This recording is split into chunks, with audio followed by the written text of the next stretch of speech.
Welcome to Jewish Cinémathèque, where we meet some of the important faces involved with films that tackle aspects of the Jewish experience. Today I am joined by Israeli-born Academy Award-winning director Guy Nattiv, whose film Golda is drawing a great deal of attention.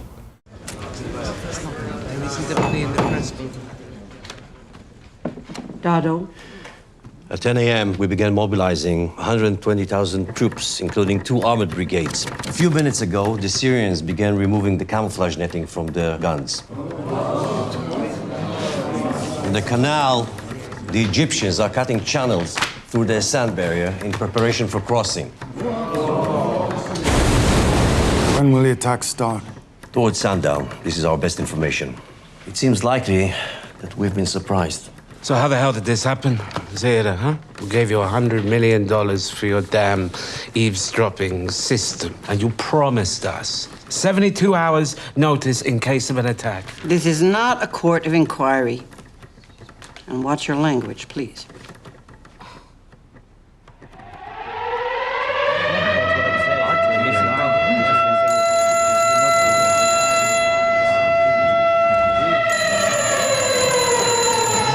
Early. The Egyptians are shelling across the canal. Syrian jets are bombing Goldman. The Egyptians have fired a Kelt cruise missile at Tel Aviv. I'm not going to get under the table, but don't let me stop you. The film stars Helen Mirren, Liev Schreiber, and Lior Ashkenazi. Nattiv's first American short film, Skin, a 20-minute elegy about racism in America, won the 2019 Oscar for Best Live-Action Short, and Nattiv went on to create a feature-length adaptation shortly after. Before coming to the United States, Guy made several films in Israel. His first film, Strangers, was in competition at the Sundance and Tribeca film festivals. His second feature, The Flood, won the Generations Prize at the Berlin Film Festival and was nominated for 6 Ophir Awards, where it won for Best Actor. His third film, Magic Men, also won the Ophir Award for Best Actor. There are several more projects in the works, including a documentary about his grandmother, a Holocaust survivor, who picked up and left behind her life in Israel to join a cult in Virginia. Guy, welcome to Thank Jewish you so much. Cinémathèque. It's wonderful to have you here. Wonderful to be here. How did Golda come into, everyone grows up with, all the great early leaders, but why did you decide to make a film about Golda? So I didn't decide to do it. It's Nicholas Martin, the screenwriter, who brew and wrote the script after 5 years of deep research. He's British, not Jewish, but he did a brilliant job writing it. I went to an open assignment for directors and I read the script and I really liked it, and I competed with other directors to do that movie. Helen was attached already to the project. Gideon Meir, her grandson, he was the one who thought about her, and he told the producers. And yeah, from here it became like a beautiful process. So it was Gideon Meir's idea to make this film? It's Nicholas Martin's idea to make the film. Gideon Meir said, I choose Helen. I think Helen would be the best grandmother, the best Golda. And as we watch the film, and for everyone who's going to certainly watch this film, I'm going to tell you, you sit there, you watch Helen Mirren. I thought I was watching Golda Meir. Yeah. I actually have met, years ago, I met Golda from a distance, and I thought I was watching Golda when I saw it on screen. It's incredible. What a terrific directing job. How was it working with Helen? I mean, she's one of the best actress of our time. She's a true mensch. She sees everything. She cares about everyone. She's coming to set on time after 3.5 hours of makeup since from 4 a.m. and she don't hear a gram of complaining. And she's also very smart in terms of like advising me or offering stuff on set, and a few kind of directing tips that she's giving me. And she's a wonderful human being. It was wonderful to work with her. And her connection to Israel, I understand she actually spent some time on a kibbutz in her 20s. Yeah, she was 29. She was working in Kibbutz Ha'on.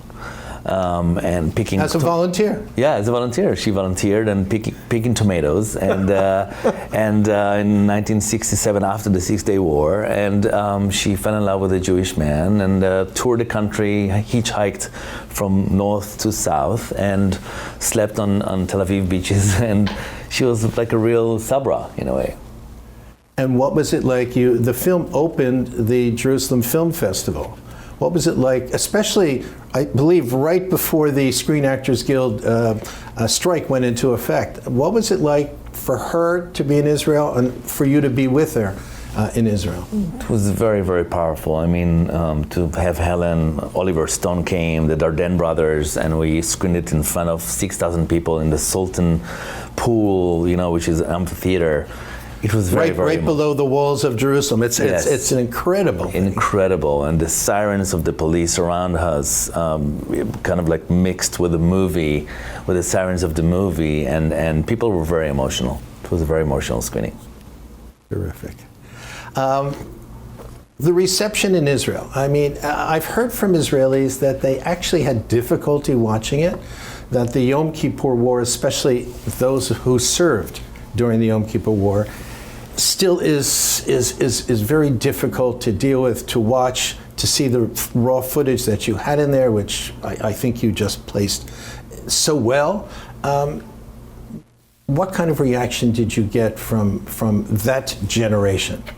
Well, it's a war movie without a drop of blood. So it's all based on real sound from the war, sound bites that we got from Amnon, one of the veterans. And he gave us the recordings that he recorded in the front. So I think that people react very, very strong to that. Also the fact that Golda is alive and so emotional. I think that no one saw Golda as an emotional character. She was just on a 50 shekel bill, and suddenly she's crying, suddenly she's like going through treatments. Suddenly it's a different Golda than what we remember or saw. And he's also cleaning her name a little bit because she was the pariah of this war. She was the scapegoat and someone that it was easy to blame because she was a woman, and she took the blame. She took the blame. She resigned. So you have now a softer reception of Golda and who Golda was. But it's a hard look at the war, that's true. Let's dig a little deeper into that legacy, because in fact, in the United States, you mentioned Golda Meir, and I don't know one person who would not say, oh, she was amazing. She was the first female world leader who was not related to a previous leader. And look what she did, and look what happened in the Soviet Union, and the money everyone seems to love her here, but in Israel, it's mixed. Well, and it's true, by the way. She did all those things, and she was the reason that we survived the Yom Kippur War. And we were not decimated because she brought the shipment from the States and her relationship with Kissinger. So it's all true. But you have the to shipment, just explain what that was. It was massive Hercules planes filled with ammunition and bombs and missiles that we needed, and planes. That she got from Kissinger. Yeah, I had a friend who was working at Sde Dov Airport in Tel Aviv, and he said he'd just look at the skies and they would just be landing, just coming in. Exactly. So she saved us, the country, in a way. But you have to understand that all the people that went to the war and were that found the debacle and found all the intelligence and the whole dysfunctional commanders. It was all on her. She took the blame, as you said, and that was an easy target, right? Golda is in the front, she's the prime minister, she's in charge. But 10 years ago, the declassified documents came out that revealed a whole different truth. That it was actually the special listening device that were not on before the war started. Which you include in the film in a very beautiful way. It's sort of like it makes it almost like a thriller at certain points. Thank you. I mean, and then Dayan that collapsed. The great Moshe Dayan, the war hero of the 6-Day War and the Sinai War. Yeah, exactly. So there's more truth to what happened. There's more angles, and I think that it was easy for Israelis to blame her. But now it's more than just black and white. You still have detractors, and I realize that you want to, in effect, reclaim her legacy. When that material came out, there were some Israelis who said, the government just wants to make Golda look good now, which is kind of crazy because you look at that material and you say, wow. I mean, even this month, there was some new material that came out of the State Archive. What did it say? That she actually favored a Palestinian homeland. She thought about Palestinian homeland, which I was really surprised, and I'm telling it to everyone, but still, we have to remember, this is a country 30 years after the Holocaust. People were walking with this big PTSD, and the feeling that there will be decimated or wiped off the map in every given second. So when you're walking with this feeling and this big cloud over your head, it's hard to believe Arab leaders, after the 48 war, right? So I think that Golda was a little refusenik. She said, it's like we call it dubi lolo in Hebrew. It's like teddy bear no. It's like no. And Sadat came to her before the war and wanted to talk. She said, no, I can't believe him. He's just, when the Marwan, aka the angel, the spy, the Egyptian spy, told her they're gonna start a war. It's gonna happen soon. She did not believe him. She said, wolf. When she met with the Jordanian king, with King Hussein, she did not believe him. He told her it's going to happen. You got to be. So that's her faults. She didn't believe a single person, and she's kind of like, you have to understand, she's a missed opportunity because the person who made peace with the Egyptians was begging, and she was on her deathbed, watching it on TV and saying, "Oh, these two needs to get an Oscar." So she's a fault. She's not perfect, but she was actually believed in the High Court. She believed in the judicial system. She was courageous enough and honest enough to resign and say, you know what, it's on me. Even though the Agranot Commission found that she was not. Yeah, but no one believed the Agranot Commission. They thought the Agranot Commission was kind of like, it's her friends, and the poor guy who took all the blame was Dado. Explain who Dado was. Dado was the how you call it the Ramatkal. He was the chief of staff. And he actually was the only person in the room that was functioning. Everyone else completely lost it. But still, after the Agranot Commission, they still blamed Golda. There was a big, it's called the Newsweek of Israel. It's like a Ha'olam Hazeh. Mm-hmm. And there was a giant close-up of Golda, something not flattering at all, and it says the debacle. So she was scapegoat, and this movie is a little bit giving a different angle on her and on the war. That generation, Golda, Even Moshe Dayan, Shimon Peres, Yitzhak Rabin, right? Even Ben Gurion. Just sort of, it's incredible to watch them. And I must tell you, I sat there and I watched the film. You decided to use the Agranot Commission almost as a sort of a sort of a background. This is, let's look at her legacy. Choir. That's it. The Greek choir. The Greek choir, sitting there and making judgment. And you brought in Liev Schreiber. Liev is just a fantastic actor. You chose not to have him speak with a heavy accent. Really? I felt, look, Liev met... I'm sorry, he plays, for the audience, he plays Henry Kissinger. Yeah, so Liev met with Henry Kissinger 2 days before coming to shoot the film in his apartment in New York. Henry Kissinger, who must have been, what, 101. 101. 101. Super sharp, it's crazy. And he actually came with the accent, with Henry Kissinger accent, to London. And I think that we didn't have it in the script, this first, I'm an American, second I'm Secretary of State, and then I'm a Jew.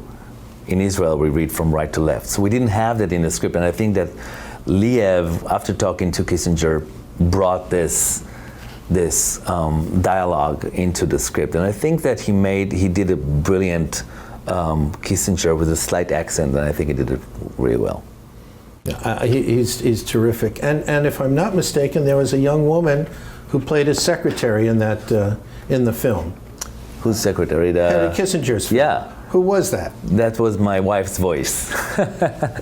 Nice anecdote. That was my wife's voice that gave her voice, yeah. Your wife, who, as I understand it, was a graduate of a Jewish day school, of the Hillel Day School in metropolitan Detroit, is now your co-producer on a number of your works, and co-produced the Oscar-winning short film Skin and the feature. And the feature. And she is now appearing in a new film that you're going to be releasing at the Venice Film Festival in September. Yes, my wife and I, we are... Her name is? Jamie Ray Newman. She's also a brilliant actress. And she's the mother of your two children? 2 children, Alma and Mila. We work together, so it works for us. It's like, she produces our movies. She's also my right hand. We bounce ideas. She's the first person I go to when I write scripts.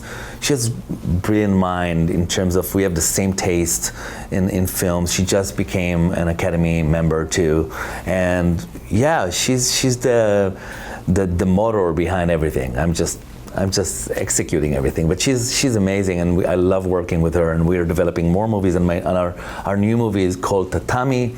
It's about an Iranian judo fighter. I directed it with Zari Brahimi, who is an Iranian exiled actress and director. And she is also a co-star with your wife in the film. She's a co-star with my wife in a film, and she won Best Actress in Cannes a year ago for her film Holy Spider. So it's about this judo fighter who is going to the World Championship to win the gold. She's representing Iran, and after 3 fights that she's winning, 4 fights, she's getting a phone call from Iran telling her, abort mission, you're not allowed to compete against the Zionist traitor. And she says, I'm sorry, I trained 4 years for this moment, I'm going in. And they tell her, okay, if you go in, you're gonna pay the price back home in Iran. And with her coach, with your family. With your family. And her coach is like, what do I do? Do I side with the regime, or do I go with my judoka? And it's kind of a film that takes place in one location at one night in Tbilisi, Georgia. And we shot it with Israeli and Iranian actors. I wrote it with Ilham Arfani. I take it that all of these Iranians are exiles. All Iranian exiles, but this is the first Israeli-Iranian kind of a co-production. Unbelievable. Yeah. That's very exciting. I want to go and just raise a question which is now very much being discussed. You watch Helen Mirren, and you know, Golda Meir's own son said, "I want Helen Mirren to play my grandmother." But there are some out there who say, "Well, why aren't you choosing Jewish actors?" There's been a lot of talk about Bradley Cooper's Maestro, where he's playing Leonard Bernstein. Your take on this as a director, as an Israeli director? Well, I welcome to this discussion. Obviously, the film Coda 20 years ago they probably cast Tom Hanks or someone who's and today we cast disabled people to play themselves in a way, which is it's something that I feel that is right thing to do. But in terms of I'm Israeli, I'm American, I'm Jewish, third generation Holocaust survivors, I did not have any problem having Helen Mirren playing Golda. You want the best person to play the part. Exactly. If she's right for the role, and she has the Jewish neshama, that I feel, because when she came to my home in the middle of the pandemic, and we sat for 3 hours, I felt that I'm talking to my mom, to somebody from my family. That's how I felt. And she understands the Judaism to the core. So I didn't have any problem with that, let alone the fact that she was already attached, and I was like, it's an honor to have you as Golda. Even in Israel, when Helen came, everyone told her, thank you for doing this to Golda and to play this character. So I don't have this problem. I do have a problem when somebody who's not right for the role is playing the role. So because Helen said something, and I'm quoting Helen right now. She said, okay, let's say that only Jews can portray Jews. But tomorrow there's a Protestant or a Catholic role. So that means that Jews cannot play Catholic? I mean, look at Robert De Niro. He played amazing Jews. Look at, and there's enough opportunity for everyone. That's what I feel. But that's me.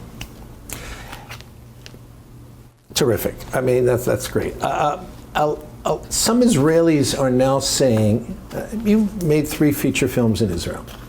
I take it you had some support from the Israeli government, from the film funds. For Golda? For your 3 for my Israeli 3 films. Israeli films, yeah. And now it seems that the government is pulling back and requiring all kinds of almost loyalty oaths. If you want to make a film, you can't make a film that shows the Israeli army in a negative way, and in a certain sense, you do that and you tell the truth. Israeli army was ill-prepared. I'm sure you have lots of Israeli filmmaker friends. What are they saying? What are they doing? I think it's terrible. I think that what the government is doing to not only art, but the whole judicial system and how women are treated. I mean, women cannot get on a bus today without, getting insulted. I would not make Israeli films if I had to sign documents that prevent me from telling my story as I want to. Films like Waltz with Bashir, The Before, films like Lebanon, that were amazing. It's like the amazing wave of Israeli shown in cinema. Festivals all around the world. Winning awards, being nominated for an Oscar. They wouldn't be accepted today. They wouldn't be even approved today in the Israeli committees, and that's really unfortunate. And I'm not going to go back to Israel and do Israeli films if I have this censorship on me. So what are your Israeli filmmaker friends saying? They are desperate. They are trying to get private money to do films in Europe, to do films outside of Israel. It's pity. It's just killing the Israeli art, and it's not only in films. So we used to be in film festivals. Now you cannot even find one Israeli film in major film festivals. I mean, Toronto, Cannes, it's Sundance. It doesn't happen because they know that there's a censorship. Although, it's funny because 25 years ago, Ariel Sharon famously said when he was the one in charge of the film funds through his ministry at the time, said that Israel's a democracy and I want filmmakers to make films about anything they want to make films about. Yeah. It's just mind-blowing that we now are so extreme. Everything is so extreme, right, in Israel, that art is almost becoming like underground, like what it became in Iran. That you have these underground people doing art without, and then that's why the films that are coming out of Israel right now are so kind of like small. But what I see is very exciting is, for instance, the Rabinowitz Foundation at one point went along with these limitations and then backed away and said, no, we're going to fund anything. After we had after you, the filmmakers, made a protest that said this is not right. We are a democracy. Yeah, but yet again, you have the people that decide which script going to get green light, and these people are afraid to green light anti-Israeli films or films that raise important questions about who we are, who you are, and making Israel a better country. What was it like for you as an Israeli filmmaker coming to Los Angeles? I think it was. Sorry, go ahead. No, and working with in the American cutthroat system. As long as I have creative control over my art, I'm fine with it. It just opened the canvas that I'm dealing with, in terms of working with actors, working with crew, working with DPs, working with amazing talent from all over the world. Because it's not only Americans, right? We have Australians, we have Dutch, we have people coming from all over the world to Los Angeles. And now you don't have to live in Los Angeles in order to make films, because the world is so small. So now it's like if I see Argentinian film, I can get in touch with a DP and I can get in touch with and making a film about Golda in London and creating all her kitchen, all the the war rooms and everything in London. Arad Shawat, who is the amazing production designer. I mean, everything is possible today. Terrific. Let's take a look at a clip from Guy Nattiv's film, Golda. Mr. Secretary? You are to open a humanitarian corridor to the Third Army, Golda. We cannot allow 30,000 men to die of thirst. We'll send them water when we've got our prisoners back. I will try to arrange. And Sadat agrees to direct talks with Israel. Not the Zionist entity, Israel. That would be tantamount to recognition. Yes. He will never agree to that. The Arab world will turn against him. If he doesn't, I will order my planes to attack. All those men will die. All of them. The destruction of the Third Army would force Sadat from power. He'd be hanged in Tahrir Square. Well, that thought should focus his mind. And he would be replaced by a Soviet hardliner. You know this as well as I do. You mean a madman bent on the destruction of Israel? The Russians are on high alert. They are preparing 11 airborne divisions. Do you understand? Do you think I don't know that? Let me tell you about the Russians, Henry. When I was a child in Ukraine, at Christmas time, my father would board up the windows of our house. Golda. To protect us from Cossacks who would get drunk and attack Jews. They would beat Jews to death in the street for fun. My father would hide us in the cellar. And we'd stay silent, hoping the killers would pass us by. My father's face, Henry. I will never forget that look. All he wanted was to protect his children. I am not that little girl hiding in the cellar. You mentioned that you are a grandchild of of Holocaust survivors. And you have this story that you want to tell about your grandmother. Can you tell us a little bit about that? Yeah, that's my next movie. It's called Harmonia. My grandmother came after the Holocaust with my grandfather to Israel. They went to the kibbutz. They did the Zionist route until when my grandmother was 55 in the 80s. She had those post-trauma from the Holocaust and depressions, and she wanted to basically kill herself.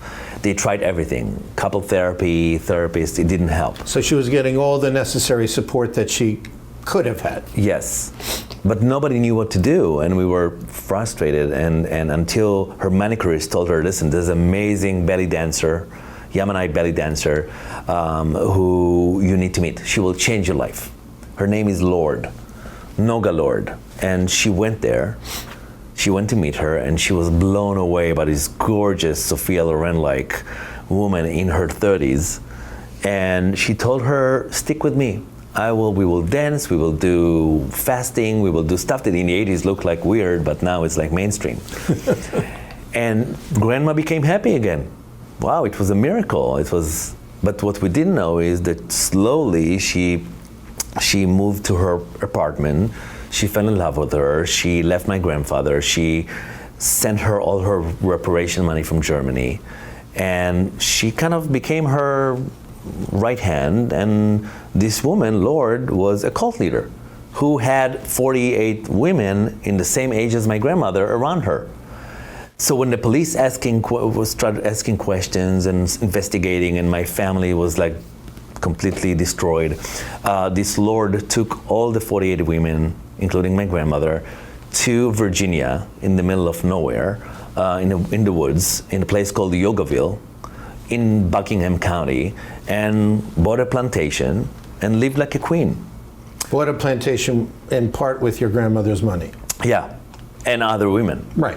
Cuts to 2 years later, my mom and my aunt are flying to Virginia to save Savta and bring her back home. So the movie is basically starting in the cult when they come to the cult, and then it goes back to flashback, and you can see how everything is unfolded. And it's about these 4 women, the cult leader, my mother and my aunt, and my Savta. And it's all about what is family. Is family basically the place that you grew up in from your birth? Or it's your alternative family that is healing you, and how to release your mother that tells you, I gave you 50 years of my life or 40 years. Now it's time to take care of myself. What do? Is it okay to let her go? Do you need to save her? It's also about mothers and daughters, and it's my most personal movie. And it's about you. It's about me as well, yes. Wow. Yeah. Documentary? No, it's a narrative film. Narrative film. It started as a documentary, as a research, but it became, I wrote the script, and now we're waiting for the strike to be over and shoot it. Guy Nattiv, thank you so much for joining us. It's really been a delight, and all I can say is we wish you well with Golda. Thank you. If you have not yet seen Golda, make your way, please. Go to the theater. You are going to see Academy Award performances by both Helen Mirren and Liev Schreiber, and also one of my favorite Israeli actors, Lior Ashkenazi.